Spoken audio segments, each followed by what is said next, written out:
আল্লাহ রাব্বুল আলামিন বলতেছে, বান্দা দুনিয়াতে গুনাহ করার সমস্যা নাই, দুনিয়াতে যা কর্ম করবে এটার একটা প্রতিফল তোমাকে দুনিয়ার মধ্যে আমি আল্লাহ তাআলা দেখায় দিব।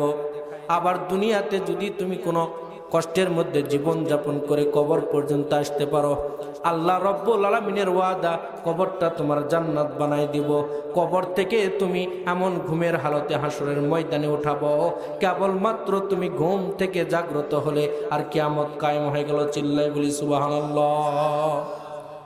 দুনিয়াতে উঠাইতে পারি আল্লাহ রাব্বুল আলামিন এই ময়দান থেকে যদি একজন আল্লাহর বান্দাকে কবুল করে নেয়, এর বিনিময়ে আমরা সকলে জান্নাতি। চিল্লাই বলি সুবহানাল্লাহ। এই জন্য এই মাইকের আওয়াজ যত দূর পর্যন্ত যাচ্ছে, আমি তাদেরকে অনুরোধ করব, মেহেরবানি করে আপনারা এই প্যান্ডেলের ময়দানে চলে আসবেন ইনশাআল্লাহ। আর আপনারা আমার সঙ্গে একটু আপনারা শেষ পর্যন্ত থাকার জন্য রাজি আছেন তো ইনশাআল্লাহ? আর কথা বলার জন্য রাজি আছেন তো ইনশাআল্লাহ? বেশিক্ষণ কথা বলবো না। প্রধান মেহমান উপস্থিত হয়েছেন, অল্প সময়ের ভিতর আপনাদেরকে ছেড়ে দিব। কোরআন এবং হাদিস থেকে মূল্যবান কিছু কয়েকটি টপিক নিয়ে কথা বলে আপনাদের মাঝ থেকে বিদায় নেব ইনশাআল্লাহ।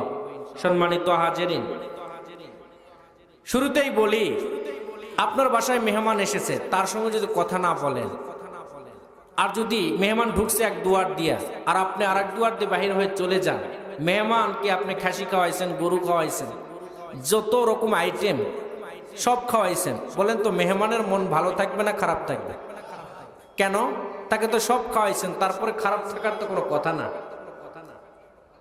কারণ হচ্ছে যার বাসায় আপনি আমি গিয়েছি, সে যদি আমাকে যাই খাওয়াক না কেন, ব্যবহারটা কথাবার্তাটা যদি সুন্দর হয়, অটোমেটিকলি তার মন আত্মাটা খুশিতে বাগবাগ হয়ে যাবে। কথা বলুন ঠিক কিনা? যুবক যুবতীরা যারা ঘুরতেছে, আমি দেখলাম ময়দানে, মাহফিলের চারিপাশে, মাদ্রাসার চারিপাশে, দোকানপাটে যারা ঘুরতেছে, তাদেরকে বলি, যুবক, এই যুবকই তো বাংলাদেশ শাসন করতেছে। কথা বলুন ঠিক কিনা? যুবক, তোমরা যদি আবার ইসলামকে কনসিডার করে এটাকে একটা প্যাকেজ বানাই, ইসলামকে একটা প্যাকেটের মধ্যে রেখে যদি তোমার স্বাধীনতা খোঁজো, ইসলাম কোনোদিন জয়যুক্ত হবে না। কথা বলুন ঠিক কিনা? আর এই মুসলমানের সন্তানগুলো কোরআন হাদিস কম বোঝে, কিন্তু আলেম ওলামাদের সঙ্গে কোরআনের পথে তারা অ্যাক্টিভ থাকে। এই সমস্ত মনোবল নিয়ে যুবক এবং মুসলিম নরনারী এক প্ল্যাটফর্মে দাঁড়ায় যদি সহযোগিতা করে একটা তাকবীর দেয়, এক তাকবীরে আমাদের মুসলমানদের কালেমা পতপত করে আকাশে উঠবে। কথা বলুন ঠিক কিনা?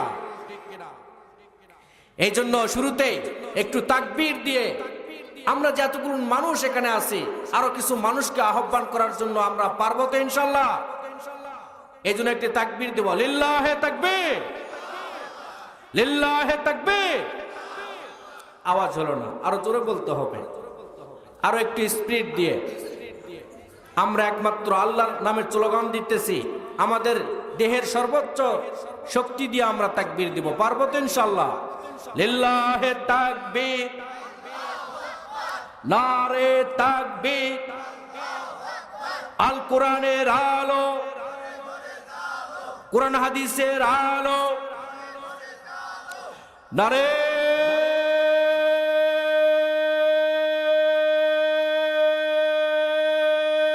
তাকবীর। শয়তান অটোমেটিকলি শিবপুর বাইপাস ব্রিজ পার হয়ে চলে গিয়েছে। কথা বলুন ঠিক কিনা? আশেপাশে নেই, কারণ শয়তান সব সহ্য করতে পারে, বাতিল সব সহ্য করতে পারে, আল্লাহু আকবারের তাকবীর কখনো সহ্য করতে পারে না। কথা বলুন ঠিক কিনা? এই জন্য যুবক ভাইদেরকে আমি বলতে চাই, আমরা যদি হকের পথে থাকতে চাই, আমরা কোরআনের পথে থাকতে চাই, এই কোরআনকে যদি আপন করতে চাই, কয়েকটি কথা বলবো ধৈর্য সহকারে। এখনো যারা ঘুরতেছেন ফিরতেছেন, তারা আমরা এই ময়দানে চলে আসবো। রাজি আছেন তো ইনশাআল্লাহ? যুবক ভাইয়েরা আমার, এই যে মাদ্রাসাটা প্রতিষ্ঠিত করেছেন, এই মাদ্রাসার প্রতিষ্ঠাতা যিনি, ডক্টর মির্জা ইউসুফ, নাম শুনেছেন? এই মাদ্রাসাটা যিনি প্রতিষ্ঠিত করেছেন, আবার মরহুম সভাপতি যিনি ছিলেন আলহাজ সাকওয়াত হোসাইন, মাশাআল্লাহ, আল্লাহ তারা কবরে শুয়ে আছে, আল্লাহ তাদেরকে জান্নাত নসিব করুন। চিল্লায় বলুন আমিন। আল্লাহ তাদেরকে জান্নাতের উঁচু মাকাম দান করুক, চিল্লায় বলে আমিন। আজকে ইনশাল্লাহ দোয়া শেষে তাদের জন্য দোয়া করব। আর এই মাদ্রাসাটা যেন সুন্দরভাবে আবার আপনাদের এলাকার জন্য একটা নাজাতের জরিয়া হয়, সকল বলে আল্লাহুম্মা আমিন। প্রিয় ভাইয়েরা আমার, কয়েকটি কথা আপনাদেরকে বলি। এই যে আজকের যদি এখানে যদি আল্লাহ না করুক 31st নাইট হইতো, তাহলে কোনো যুবক যুবতীকে কোনো এমনকি বুড়াকে এলান করতে হতো না, অটোমেটিকলি 12টা পর্যন্ত মানুষ পাওয়া যেত। কথা কি ভুল বলেছি? কথা কি ভুল বলেছি? প্রিয় ভাইয়েরা মা, শহরে আমি বসবাস করি, জানি মানুষ গুনার কাজে যতটুক পর্যন্ত পরিশ্রম করে, গুনার কাজে যে পরিমাণ সময় দেয়, আল্লাহর বান্দাগুলো নেকি এবং নেকির প্ল্যাটফর্মগুলোতে এই পরিমাণ সময় বান্দা দিতে চায় না। কারণ আমাদের হৃদয়ের মধ্যে শয়তান এমন ভাবে ক্যাম্প আমাদের তৈরি করেছেন, শয়তান এমন ভাবে আমাদের অন্তরের ভিতর লালন করতেছে। ভালো কথাটা হৃদয়ের মধ্যে আমাদের শুনি ঠিকই, কিন্তু হৃদয়ের মধ্যে ঢুকতে পারে না। যুবক ভাইরা আমার, ভালো কথা হৃদয়ের মধ্যে লালন করতে গেলে সবচাইতে যে জিনিসটার আপনার আমার প্রয়োজন, অন্তরটা সর্বপ্রথম আমাদের কিন্তু সাচ্চা পরিষ্কার হতে হবে। পাত্রটা পরিষ্কার যদি হয়, সেখানে ভালো জিনিস রাখা সম্ভব। আপনি যদি আপনার হৃদয়টা কল্পটা ভালো না রাখেন, এই কল্প নামক ফাইলে যদি আপনি একটা বোতলে যদি আপনি সুদ রেখেছেন, ঘুষ রেখেছেন, অন্যায় রেখেছেন, আপনি অত্যাচার রেখেছেন, জেনা রেখেছেন, কত কি রেখেছেন, এগুলো সব কিছু রাখার পরেও আবার যদি বলেন আমরা সিরাতিম মুস্তাকিমের পথের মানুষ, দিশারি আমরা হচ্ছে ইহদিনাস সিরাতাল মুস্তাকিম, আমরা এই পথের মানুষ, এটা যদিও আপনি বলতে পারেন, কিন্তু আল্লাহ কখনো মেনে নিবে এবং আল্লাহ কখনো আপনাকে হেদায়েতের পথ দেখাবে? এই জন্য যুবক, তুমি তো সারা জীবন মোবাইলে ইনস্টল করে করে জীবনটা নষ্ট করে দিয়েছো।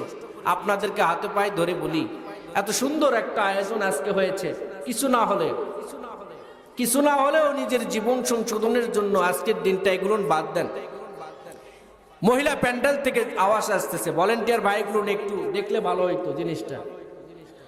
মা বোনেরা যেখানেই যাবে দেখবেন এদের একটা পার্সোনালিটি আলাপ থাকবেই। একটা জান্নাতি মজলিসে আসার পরেও যদি মা বোনে এত কথা বলে, আমি তো মনে করি আপনাদের কত কথা আছে, এগুলোর কথা সব পরিবেশে বলা যাবে না। আপনার জবানেরও পর্দা রয়েছে, কথা বলুন ঠিক কিনা? মেয়েরা সব কিছু পর্দা বোঝে, খালি শারীরিক পর্দা, শরীরের পর্দা, কিন্তু জবানের যে পর্দা আছে এটা আর জানে। আল্লাহর হস্তে আপনারা আপনাদের ফাইল বন্ধ করেন।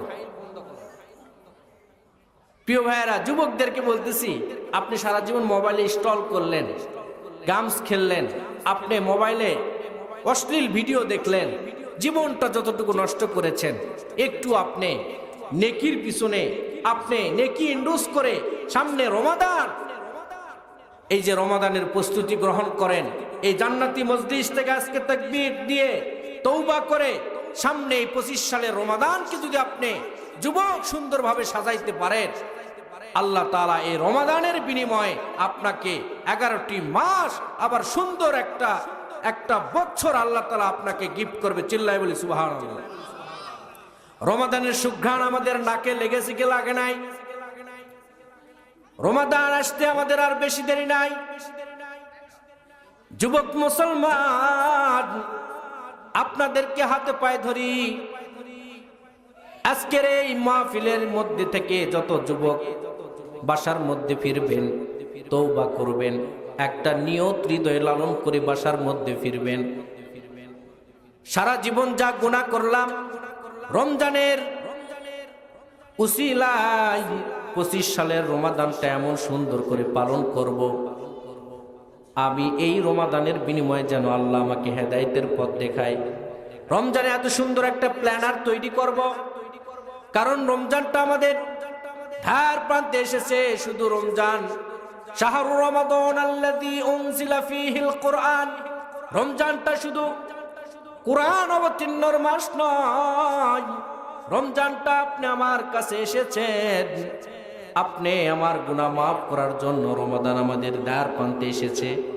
এই রমাদানে যদি প্রস্তুতি এবং প্ল্যানার যদি আমরা মুসলমান করে থাকি, এই রমাদানটা আপনি আমাকে একটি বছর সহজ এবং সঠিক পথ চলার রাস্তা দেখাই দিবে। চিল্লাই বলি সুবহানাল্লাহ। আমরা রাজি আছি তো ইনশাআল্লাহ? আজকে রমাদান নিয়ে, সামনে যেহেতু রমাদান, এই রমজান মাস নিয়ে কিছু কথা, রোজা নিয়ে কিছু কথা, আর কয়েকটি দিক নির্দেশনা, একটু ভালো ইসলামিক কিছু আপনাদেরকে লজিক দিয়ে আলোচনা শেষ করে দেব। আপনারা কি কষ্ট পাইছেন? প্রিয় ভাইয়েরা আমার, এই রমাদান আসলে দেখবেন আপনার বাসাতে যদি একটা মেহমান আসে, অনেক আগের থেকে আপনার প্রস্তুতি। আপনার বিদেশ থেকে যদি একটা খালাতো ভাই বা আপনার জামাই যদি অলরেডি আপনার বাসায় চলে আসে, ডেট দিয়েছে আর মাত্র 7 দিন পরে আসবে, আপনার প্রস্তুতিটা কেমন হয়? প্রস্তুতিটা কেমন হয়? আপনার যদি টয়লেট অসুন্দর থাকে, টয়লেট ডেকোরেশন দেখবেন, আপনার যদি বাড়িটা রং ব্যান্ডেজ খারাপ থাকে, সেটা আপনাকে সেখানে ডেকোরেশন শুরু করে দেন, রং ব্যান্ডেজের কাজ শুরু, টাইলস, আপনার ডেকোরেশন ডিজাইনের যত কাজ রয়েছে সব কিছু আপনি সুন্দরভাবে সাজান। কেন? বহুদিন পরে জামাই আসতেছে বাসায়, ঠিক 12 বছর 1 যুগ পরে জামাই বাসায় আসে দেখে যদি আমি অগোছালো, অনিয়ম, অসুন্দর, তাহলে এটা কখনো হলো না। রমাদানে আল্লাহ তাআলা রমাদান বান্দাকে 11টি মাস পরে একটি মাত্র মাস বান্দাকে দেওয়ার পরে আল্লাহ তাআলা বলতেছে, বান্দা রমাদান তোমাকে দিলাম, শুধু রমজানে তুমি কি করবা? এই রমজানে আল্লাহ তাআলা কেন দিলেন রমজানটা? বান্দাকে আল্লাহ তাআলা গিফট করে বলতেছে, রমজান শুধু গুনাহ মাপের মাস না, এ রমাদান হলো তোমার জন্য বারাকার মাস, বরকতের মাস। চিল্লাই বলি সুবহানাল্লাহ। রমজান আসবে বরকত নিয়ে, রমাদান আসবে আপনাকে আমাকে গুনাহ মাফ করার জন্য। রমজানে যদি আল্লাহর নবী হাদিস শরীফের মধ্যে বর্ণনা করেন, কোন মুসলমান যদি, কোন আমার উম্মত যদি রমজান মাসে একটা নফল ইবাদত করে, আল্লাহ রব্বুল আলামিন সেই উম্মতকে একটা ফরজ আদায়ের সওয়াব আল্লাহ তাআলা দান করে দিবে। চিল্লাই বলি সুবহানাল্লাহ। আবার যদি একটা ফরজ আদায় করে, আল্লাহ রব্বুল আলামিন তাকে 70টা ফরজ আদায় করার সওয়াব আল্লাহ তাআলা দান করে দিবে। রমজান মাসে যদি একটি টাকা যদি আপনি আল্লাহ রাস্তায় দান করেন, আল্লাহ রব্বুল আলামিন আপনাকে 70 টাকা আল্লাহ রাস্তায় দানের সওয়াব আল্লাহ আপনাকে দিয়ে দিবে। চিল্লাই বলি সুবহানাল্লাহ। রমাদান মাসে যদি একজন রোজাদারকে আপনি যদি 1 গ্লাস পানি পান করান, আল্লাহ রব্বুল আলামিন ওই ব্যক্তিকে পান করানোর কারণে, পানি পান করানোর কারণে আল্লাহ রব্বুল আলামিন সারাটি দিন রোজা রেখে সে আল্লাহ তাআলার যতটুকু নৈকট্য হাসিল করেছে, এই রোজা রাখার সওয়াব তার বান্দার অ্যাকাউন্টে আল্লাহ তাআলা দিয়ে দেয়। চিল্লাই বলি সুবহানাল্লাহ। এত ফজিলতপূর্ণ একটা মাস আল্লাহ আমাদেরকে গিফট করতেছে সামনে। আল্লাহর কাছে আমার একটা পাওয়া, আমারও চাওয়া যে আল্লাহ রমাদানের এত ধার প্রান্তে নিকটবর্তী আপনি কিনারায় নিয়ে আসার পরে আমাদেরকে আল্লাহ উঠায় নিও না। কথা বলেন ঠিক কিনা? বলেন তো, এই রমাদান, আগামীকাল রমাদান, ঠিক এই মুহূর্তে আমাদের যদি মৌত হয় কেমন হবে? মৌত হয় কেমন হবে? এই জন্য তাই মেরে দোস্ত বুজুর্গ, আল্লাহর কাছে বলবো, আল্লাহ এত রমাদানের কিনারায় ধার প্রান্তে আনার পরে আমাদেরকে আপনি যেন উঠায় নিয়েন না।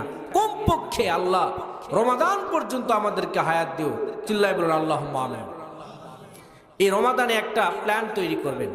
যারা ব্যবসাজীবী ভাই রয়েছেন, সারাদিন পরিশ্রম করেন, কমপক্ষে 2টা ঘন্টা আপনার বিজনেসের মধ্যে থেকে কনসিডার করবেন।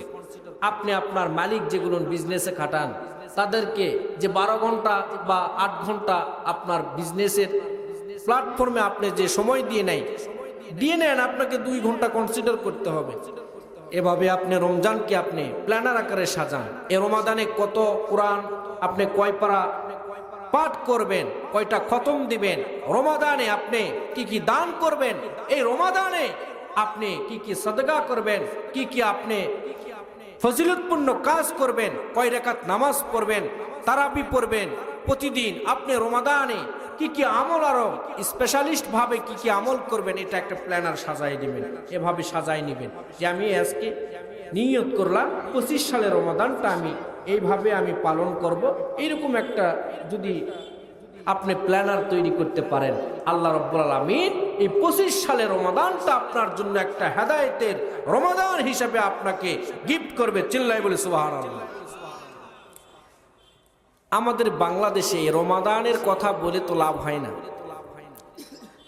রমাদান আসলে কিছু মুসলমানের মধ্যে মুসলমান বিরক্ত হয়, কি হয় না? তার বিড়ি খাওয়ার সমস্যা। কথা বলেন ঠিক কিনা? ভুল বলেছি? অনেক বিড়িখোর আমাকে বলে, হুজুর রমাদানের আর কয় তারিখ? আমি বললাম কেন ভাই, খুব রোজা থাকতে কি কষ্ট হচ্ছে? না হুজুর, এই যে ওপেনলি বিড়ি খাওয়া যায় না, ওপেনলি খানা খাওয়া যায় না, এগুলো সমস্যা। আমি তো মনে করেছিলাম মনে হয় সে রোজা রাখতে রাখতে ক্লান্ত হয়ে গিয়েছে, এই জন্য প্রশ্ন করে বসেছে। কিন্তু না, সে মনে করতেছে ওপেনলি বিড়ি খাওয়া যায় না, খানা খাওয়া যায় না, অনেক কিছু তার সমস্যা ঘটে যায়, এই জন্য প্রশ্ন করে বসেছে। আল্লাহু আকবার, আল্লাহু আকবার। রমাদানে যদি আপনি একটু সময়কে হরকত করেন, আল্লাহর নবী বলেছেন এই সময়ের বেনিফিটটা আল্লাহ তাআলা আপনাকে দিবেন। রমাদানে যদি আল্লাহ তাআলার রমজান মাসে রোজা রেখে যদি আল্লাহর কাছে রোজা অবস্থায় যদি বারবার দোয়া করেন, আল্লাহ রব্বুল আলামিন এই রোজাদারের দোয়া কখনো ফেরত দেন না। চিল্লাই বলি সুবহানাল্লাহ।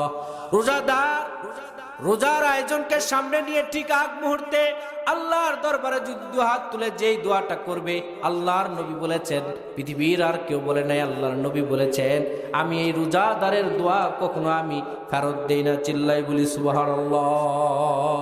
আমরা রোজা রাখবো তো ইনশাআল্লাহ? রোজা কারা কারা রাখবো? দু হাত তুলে আল্লাহ তাআলাকে নারায় দেখে দেন। রাখবো তো ইনশাআল্লাহ? হাত নামান।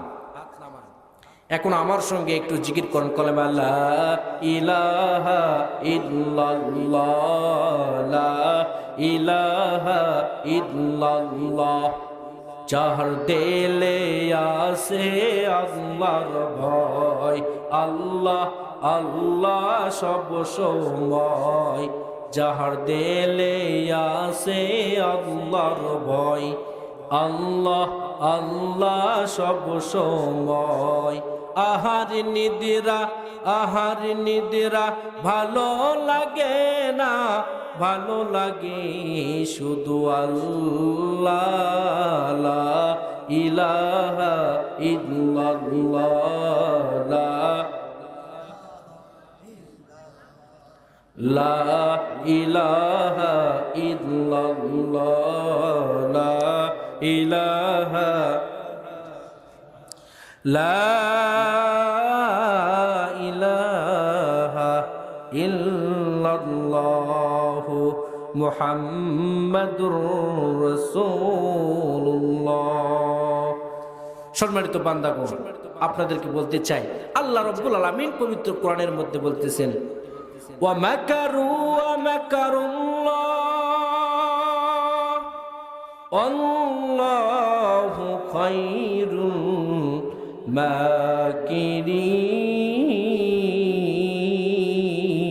মাকিরিন। আল্লাহু আকবার বলেন।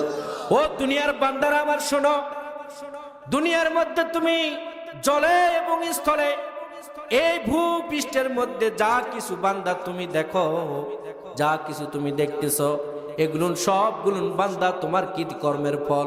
দুনিয়ার মধ্যে তুমি যদি কোনো একটা অন্যায় দেখো, মনে করবা এটা আমার কৃতকর্মের ফল। যদি তুমি দেখো সমুদ্রের মধ্যে আগুন জ্বলতেছে, সেটাও মনে করবা এটা আমার কৃতকর্মের ফল। কিছুদিন আগে আমরা দেখেছি আমেরিকার মধ্যে আগুন, পাহাড়ের মধ্যে থেকে আগুন, এমন ভয়াবহ আগুন। লস অ্যাঞ্জেলেস সেই দাবানলের আগুন। এই আগুনকে বলেন তো আমেরিকার শত শত প্রযুক্তি ব্যবহার করে এই আগুনকে নিভাইতে পারে না। আল্লাহ রব্বুল আলামিন দেখাই দিয়ে জানাই দিল, বান্দা তোমার আইডিয়া, তোমার ক্ষমতা, তোমার পাওয়ার যেখান থেকে শেষ হয়ে যাবে, আমি রব্বুল আলামিন কথা দিলাম আমার ক্ষমতা এবং তাকত সেখান থেকে শুরু করব। কথা বলুন ঠিক কিনা? আল্লাহ রাব্বুল আলামিন বলতেছে, বান্দা দুনিয়াতে গুনাহ করার সমস্যা নাই, দুনিয়াতে যা কর্ম করবে এটার একটা প্রতিফল তোমাকে দুনিয়ার মধ্যে আমি আল্লাহ তাআলা দেখায় দিব। আবার দুনিয়াতে যদি তুমি কোনো কষ্টের মধ্যে জীবন যাপন করে কবর পর্যন্ত আসতে পারো, আল্লাহ রাব্বুল আলামিনের ওয়াদা কবরটা তোমার জান্নাত বানাই দিব। কবর থেকে তুমি এমন ঘুমের হালতে হাসরের ময়দানে উঠাবো, কেবলমাত্র তুমি ঘুম থেকে জাগ্রত হলে আর কিয়ামত কায়েম হয়ে গেল। চিল্লাই বলি সুবহানাল্লাহ। দুনিয়াতে যা কিছু আমরা বলি, দেখি আর বলি আর করি, মনে করি যে না উমুকে খারাপ উমুকে খারাপ, এটার জন্য এটা হইতেছে। নো, আপনি আমি যা কর্ম করতেছি এটার প্রতিফল ঘটতেছে। কথা বলুন ঠিক কিনা? সারা জীবন মানুষকে দোষারোপ করে লাভ নেই। আপনি আমি আগে কতটুকু বিল্ড আপ হইতে পারতেছি, হৃদয়টাকে কতটুকু পরিষ্কার করতে পেরেছি, এটা আগে আমাদেরকে সিলেক্ট করতে হবে। কথা বলুন ঠিক কিনা? মানুষকে দোষ দিয়ে কোনো লাভ নাই প্রিয় ভাইরা। আজ পর্যন্ত কোনো মানুষ আমি পেলাম না যে এসে বলল, হুজুর আমার কালেমায়ে তৈয়বাটা একটু শোনেন, সহি শুদ্ধ আছে কিনা। শহরে ইমামতি করি, কোনোদিন কোনো মানুষকে দেখলাম না, শিক্ষিত সমাজ থেকে নিম্ন শ্রেণী পর্যন্ত কোনো মানুষকে দেখলাম না এসে বলল, হুজুর আমার দরুদ শরীফটা একটু শোনেন। এসে কখনো বলল না, হুজুর ওযু করার তরিকাটা কেমন হবে একটু বলেন। এরকম মানুষ তো পাওয়া গেল। অথচ যদি কোনো মানুষকে যদি বলা হয় ইউক্রেন রাশিয়া সম্পর্কে কি জানো, সে কোরআন হাদিস থেকে কিছু বলা পারুক আর না পারুক, চাষটলে বসে ফটকাবাজি গল্প মারা মুরব্বী আমাদের সমাজে আসে না নাই। সে চাষটলকে সংসদ বানায়, চাষটলে সে ইউক্রেন এবং রাশিয়ার যুদ্ধের সুপরামর্শ দেয় আর বলে এভাবে না করে এভাবে করলে ডাইরেক্ট এটা স্বাধীন হয়ে যেত। কথা বলুন ঠিক কিনা? মুরব্বী কোরআন হাদিস না বুঝলেও আমাদের দেশের মুসলমানের মুরব্বীরা এরা এগুলো সমালোচনা করতে আর কথা বলতে খুবই পারে। কথা বলুন ঠিক কিনা? আবার কিছু ভাবের মুসল্লি দেখবেন এরা আলেম ওলামা কিন্তু এদেরকেও টাইম দেয় না। এক মুরব্বীর সঙ্গে দেখা হয়েছিল, বলেছিল আমি হুজুরদেরকে বেশি পছন্দ করি না। আমি বললাম কেন বাবুজান? বলতেছে হুজুররা কি জানে তার থেকে আমরা বেশি জানি। বলতে আপনি কি জানেন? বলতেছে অনেক কিছু জানি। তাই আমি বললাম ওযুর ফরজটা বলেন দেখি। তো বলতেছে এটা একটা ব্যাপার, এটা একটা কমন প্রশ্ন হুজুর, এটা করলে এটা সাধারণ বিষয়। মুরব্বী বলতেছে ওযুর ফরজ একটা ব্যাপার হলো বদনা, সাবান, লুঙ্গি, গামছা। মুরব্বী কি বলছে? ওযুর ফরজ কি? বদনা, সাবান, লুঙ্গি, গামছা, এটা হলো ওযুর ফরজ। আসলে কি তাই? আসলে কি তাই না প্রিয় ভাইরা? এই জন্য ইসলামিক শিক্ষায় আমাদেরকে শিক্ষিত হতে হবে। কিছু না হলেও যেই দোয়াটা আপনি আমি তেলাওয়াত করি, পড়ি, আমরা যে তাসবিহগুলো আমরা সালাতে আদায় করি, কমপক্ষে আপনাকে এগুলো সংশোধন করতে হবে। কথা বলুন ঠিক কিনা? আমাদের জামানার এত যুবক দেখতেছেন, মুসলমানদের মধ্যে যুবকদের মধ্যে আপনি যদি অডিট করেন দেখবেন কত যুবক আছে পেশাব করে পানি লাই না, কুত্তার মতো পেশাব করে সমাজে ঘুরে। কথা বলুন ঠিক কিনা? আমাদের সমাজের যুবকরার অ্যাটিটিউড কেমন? আমাদের সমাজটা এমন ভাবে দূষিত হয়ে নষ্ট হয়ে গেছে। বাজার আমাদের সমাজকে ডেভেলপ করতে গেলে কেবলমাত্র সবেমাত্র কোরআনের আইন যখন চালু হয়ে যাবে, এই কোরআনের আইন দ্বারা আমাদের সমাজকে এত সুন্দরভাবে শাসন করা যাবে। এই কোরআনের আইন দিয়ে আমরা একমাত্র জান্নাতের পথ পেতে পারি। চিল্লাই বলি সুবহানাল্লাহ। আল্লাহ রাব্বুল আলামিন আপনার কোনো চেহারা দেখবে না কাল কিয়ামতের ময়দানে। ভাইজান আমার লক্ষ্য দিয়ে শুনি, মন দিয়ে শুনি, দিলের কানে শুনি, কাল কিয়ামতের ময়দানে আপনার চেহারা কখনো আল্লাহ তাআলা দেখবে না। যদি চেহারা আল্লাহ তাআলা দেখে যদি ওজন করতেন, ইথিওপিয়ার ওই বেলাল রাদিয়াল্লাহু আনহুকে পৃথিবীর মধ্যে সবচাইতে কালো কুৎসিত একটা মানুষ বেলাল রাদিয়াল্লাহু আনহু, তিনি আল্লাহ তাআলাকে এমন ভাবে আপন করে নিয়েছে, ইসলামকে এমন ভাবে গ্রহণ করেছেন। বেলাল রাদিয়াল্লাহু আনহু আল্লাহর নবী মেরাজে গিয়েছেন, মেরাজে যাওয়ার পরে দেখে জান্নাত ভ্রমণ করতেছে, জান্নাতের মধ্যে সেই কালো কুৎসিত বেলাল রাদিয়াল্লাহু আনহু, সেই বেলালের পায়ের খরমের আওয়াজ আল্লাহর নবী জান্নাতের মধ্যে শুনেছে। চিল্লাই বলি সুবহানাল্লাহ। আর জোরে জোরে বলি না সুবহানাল্লাহ। আল্লাহ তাআলা যদি আপনার চেহারাকেই দেখতো তাহলে তো কালো কুচ্ছিত বেলালকে জান্নাতের স্বীকৃতি আল্লাহ তাআলা দিতেন না। কারণ আল্লাহ তাআলা আপনি আমার চেহারা দেখবে না, আপনি আমার হৃদয়টাকে আল্লাহ তাআলা দেখবে।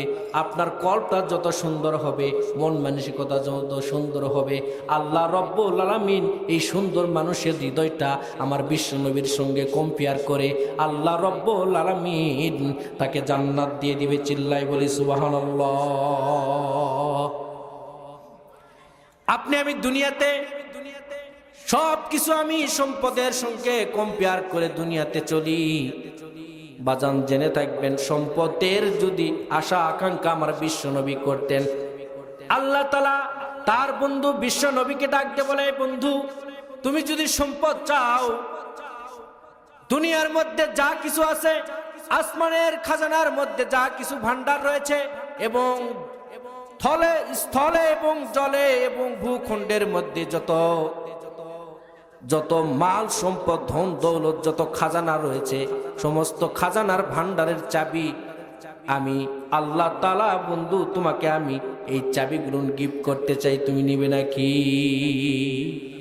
বিশ্বনবী বললেন, আপনি আমার পেয়ারা নবী বললেন, আল্লাহ এগুলো আমার দরকার নাই, আপনি শুধু আমাকে কাল কিয়ামতের ময়দানে এগুলোর বিনিময়ে আমার সেই গুনাহগার উম্মতদেরকে একটু সুপারিশের জায়গা করে দিও। তাদেরকে আমার সঙ্গে আমার সামনে আমার উম্মত যখন জাহান্নামে চলে যাবে, আমি নবী বরদাস্ত করতে পারবো না, আমি নবী সহ্য করতে পারবো না, আমি নবী সেটা মেনে নিতে পারবো না। মেহেরবানি করে সেই উম্মতগুলোকে সঙ্গে নিয়ে যেন আমি নবী জান্নাতে যাইতে পারি, এইরকম একটা পরিবেশ আমাকে করে দিলেই যথেষ্ট। এই মায়ের নবী আমাদের কবরে শুয়ে আমাদের জন্য চিন্তা করতেছে, এমন কোন এই ময়দানে কোনো ব্যক্তি পাওয়া যাবে না যে আমার সেই মায়ার নবীর উপর প্রতি রাত্রে 100 বার দরুদ পড়ে ঘুমায়, এইরকম কোন উম্মত এই ময়দানে পাওয়া যাবে না। কথা বলুন ঠিক কিনা? বলেন, এখানে কোন বিশ্বনবীর উপর 100 বার দিনে দরুদ পাঠ করার পরে ঘুমায় এরকম কোন উম্মত যদি কেউ থাকেন, হাত তুলে একটু আমি আল্লাহর বান্দাটাকে দেখতে চাই, আছে কি? নাই। মাশাআল্লাহ, লিল্লাহে তাকবীর। আল্লাহর এক বান্দাকে পাওয়া গিয়েছে, তিনি কিছু না হলেও 100 বার আল্লাহর নবীর উপর দরুদ পড়ে তিনি ঘুমে যায়।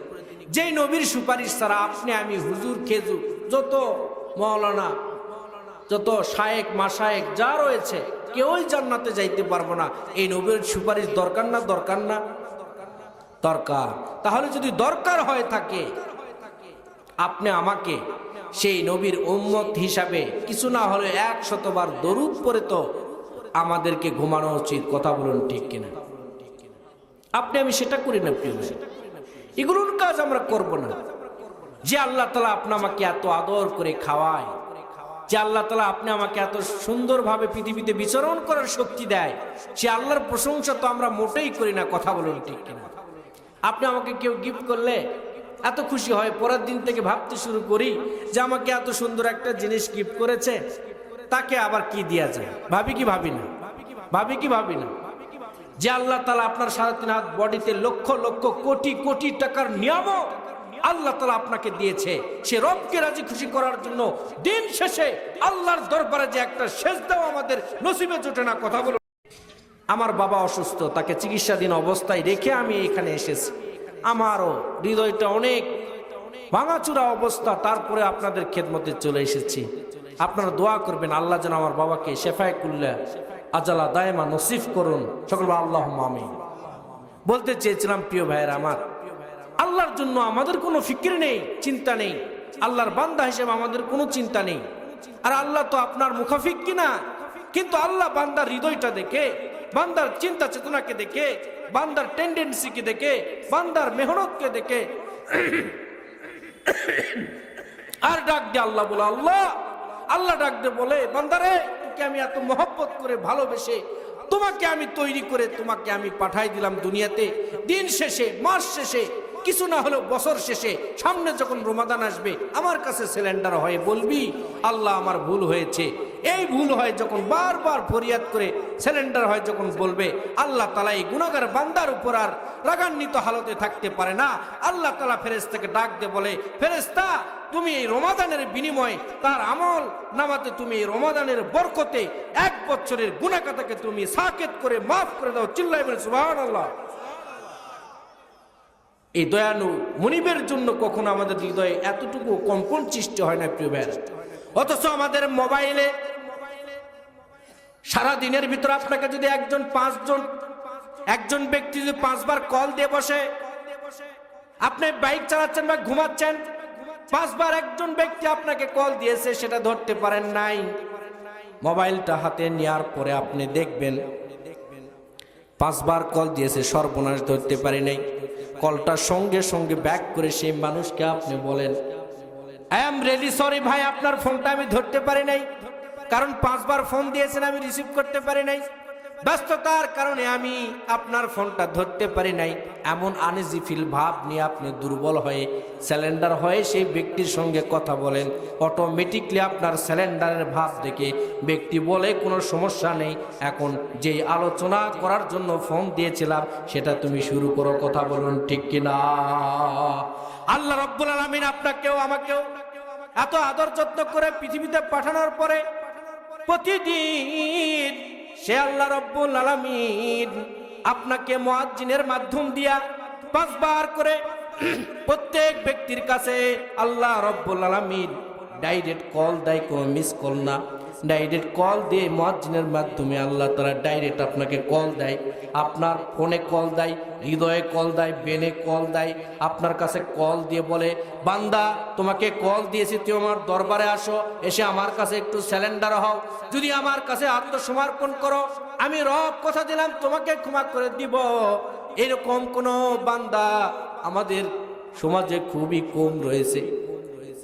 আল্লাহর এই ডাকে সাড়া দিয়া 5 বার কলের জায়গায় রাত শেষেও যদি একবার যদি আল্লাহকে বলতো, আল্লাহ, এশার নামাজটা পড়ে আল্লাহকে যদি বলতো, আল্লাহ 5 বার সারাদিনে কল দিয়েছিলেন ধরতে পারি নাই, সারাদিন শেষে আপনার কাছে আমি আবার কলটা ব্যাক করে আপনার কাছে ফরিয়াদ করতেছি, রে আল্লাহ মেহেরবানি করে আমাকে আপনি ক্ষমা করিয়া দেন। এইরকম ফরিয়াদ যদি কোনো বান্দা আল্লাহ তাআলার কাছে করতে পারে, আমার সেই দয়ার সাগর আল্লাহ, আপনি আমার আল্লাহ এত কহার না। আল্লাহ রব্বুল আলামিন নিমিষের মধ্যে বান্দার এতবার কল দিয়েছে, কোনো রাগান্বিত ভাব না রেখে বান্দার কলটাকে অ্যাকসেপ্ট করে তাকে ক্ষমা করে দেয়। চিল্লায় বলি সুবহানাল্লাহ। ঘরের বউ হলেও তো 5 বার কল দিলে আপনি যদি না ধরেন রেগে যাবে, কথা বলেন ঠিক কিনা?